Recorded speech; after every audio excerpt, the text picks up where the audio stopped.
మహారాష్ట్ర పూణేలో ఘోర ప్రమాదం చోటు చేసుకుంది. నదిపై ఉన్న పాత వంతెన ఒక్కసారిగా కూలిపోవడంతో దానిపై ఉన్న పర్యాటకులు నదిలో పడిపోయారు. ఈ ఘటనలో 2 చనిపోగా మరో 6 గాయపడ్డారు. పలువురు గల్లంతు కాగా వారి కోసం గాలింపు చర్యలు చేపట్టారు. పూణేలోని మావల్ తాలూకా కుందన్మాల ప్రాంతంలో ఉన్న ఇంద్రాయణి నది వద్ద ఈ ప్రమాదం జరిగింది. ఇంద్రాయణి నది మీద ఏర్పాటు చేసిన పాత ఇనుప వంతెన ఆదివారం సాయంత్రం 4 గంటల సమయంలో కూలిపోయింది. దీంతో వంతెన మీద ఉన్న పలువురు సందర్శకులు నదిలో పడిపోయారు. ఈ ప్రాంతానికి సందర్శకులు ఎక్కువగా వస్తూ ఉంటారు. అది కూడా వీకెండ్ కావడంతో ఆదివారం రద్దీ మరింత పెరిగింది.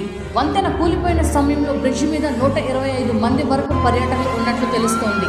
దీనికి తోడు గత కొన్ని రోజులుగా ఈ ప్రాంతాల్లో భారీ వర్షాలు కురుస్తున్నాయి. దీంతో ఇంద్రాయణి నదిలో వరద ప్రవాహం పెరిగింది. సహాయ చర్యలకు ఇది ఆటంకం కలిగిస్తున్నట్లు అధికారులు చెబుతున్నారు. మరోవైపు ఇంద్రాయణి నదిలో వరద ప్రవాహం అధికంగా ఉండడంతో 20 నుంచి 25 మంది పర్యాటకులు నదిలో కొట్టుకుపోయినట్లు తెలుస్తోంది. ఇప్పటి వరకు 2 చనిపోయినట్లు అధికారులు తెలిపారు. గల్లంతైన వారి కోసం ముమ్మరంగా గాలిస్తున్నట్లు వెల్లడించారు.